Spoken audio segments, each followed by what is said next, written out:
Hello guys, my name is Diva Rahmadian. Today I will talk about tour guiding. First is how to make a good tour plan. The first one is pick your destination.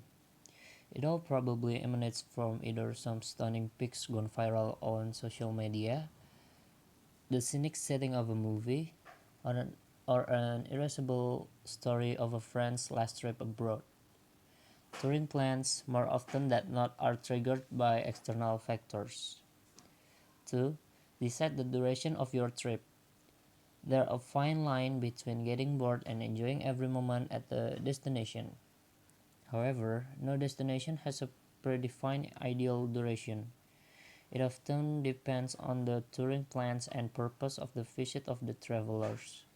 Some travelers like to see new cities every day, whereas some travelers prefer taking it slow by witnessing and enjoying the subtle nuances of places they visit. The third one is book flights, train or bus ticket and accommodation. After the ideation is complete, booking tickets for your flight, train or bus transfer well in advance is an important step in learning how to plan your trip to perfection. Since flight and train tickets are subject and availability and prices rise over time, getting the bookings done a few months in advance will help you avoid additional costs on your initial budget. 4. Plan the day-wise activities and course of action. It always sounds fascinating and adventurous when touring plans are made on a sudden impulse and gut feel. However, the downside of going on such trip is that there could be many days where the scheduling can go haywire because of everything being so last minute. 5. Pack diligently and make all the necessary adjustments. After the booking are done, it is always advisable to pack your stuff keeping in mind the destination and the influence of the external factors on it. The unpredictability of weather, socio-political scenario, or a festive season can adversely affect travel plans. In order to avoid alteration of touring plans due to these scenarios, travelers should do a bit of research before starting their vacation. Fact- Factors influencing travel behavior and mode choice. First, income. Household income, or when normalized to family size household income per person, has a strong impact on the mode choice. Upper income households and persons are taught to place a higher value on the comfort and convenience associated with the private auto, particularly for non-work trips. Ownership of the vehicles and the access to license also plays a major role in travel behavior, regardless of what the purpose of the trip is. There was an observation in the rich in the city travel more as compared to the poor. The poor one would always like to stay nearer to their workplaces and reduce their travel costs, which is very unlikely in the case of the rich ones.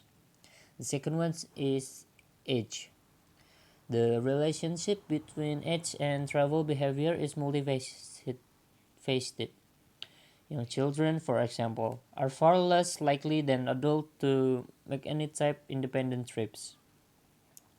Teenagers, on the other hand, want to travel anywhere and everywhere without an specific agenda. They probably need a reason to get out of their homes. Adults tend to travel out for necessity or for recreational purposes.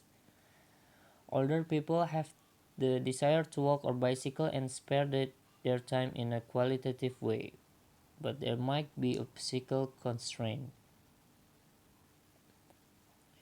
Tour guide. This is things that tour guide should have. First one is strong communication skills. Being a guide is all about having strong communication skills.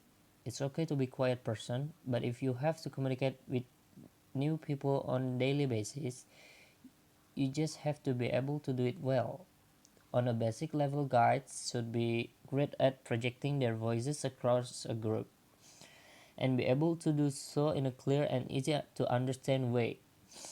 On an interpersonal level, being great at knowing how to communicate it well with people is a huge asset. Second one is personable and outgoing. This skill takes communication to the next level. Guides shouldn't just be able to communicate well, they have to be great conversationalists with outgoing personalities, what we call the star of the show quality, which isn't something you can teach. There can be a bit of social awkwardness when a new group of strangers show up, and a guide should be able to break that immediately to help people feel comfortable talking to each other and their guide. This ensures later on they feel open to add comments and add questions along the way. The third one is have a good memory. Tour guides need to retain a lot of stats and facts when walking people around a city, but they also need to be a great storyteller. Guides simply can get information wrong, spend extra time trying to remember it, or spend the whole tour reading from a piece of paper. Their memory should be good, that it seems as if they've just always known these facts when they recite them. But most of all, the story needs to sound like it's their own. For improvisational skill, we're not demanding your guides put on an improv show, but the ability to change things up on the fly and play off the energy of the group is important. Attendees will likely have additional questions or comments along the way. These things shouldn't throw your guide for a loop. They should be able to adjust their script as needed. Sticking too closely to it could end up making your guests feel like there's no room for them to say anything at all. 5. Just enough enthusiasm. Just as guide will often play the energy of the group, your attendees will likely feed off the energy of their guide. Your guide has be enthusiastic about the things they're talking about, but not enthusiastic that they fail to sound genuine. 6. Humor. You just like being outgoing and enthusiastic. Humor can be perfect too, but cut any tensions and always add an extra layer of entertainment for guests. 7 is punctuality. Punctuality is can't do without quality of tour guides. If your guide isn't on time to meet arriving attendees and the meetup location, there will be confusion, frustration, and unhappy tour goers. 8. A keen sense of direction. Outside of the fact that your tour guide should know where they are going, they should also be able to help direct guests. At least on our tours for Chicago Food Planet food tours, we start and end in different locations. Often guides have to be prepared to give some general directions to help people get to where they need to be when the tour is complete. 9. The knowledge of a local. Anyone can memorize or recite facts, though it's not a requirement. Some of the best guys are local themselves. What's great about this quality is that in addition to the planned fact and statistic, they can bring their own knowledge, experience, and personal anecdote to the tour.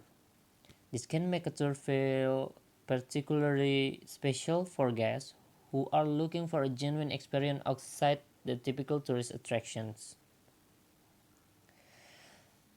Now, this is the example of how tour guide should look. There's no need to dress up as a superstar or something like that, but appropriate and pleasant. Appearance is the first step of making good impressions to your customers. This is the example of a good tour guide. They're explaining, and then this is the example of a bad tour guide. This is why this is a bad tour guide, because I think it's just too lazy to explain to the tourists. Thank you.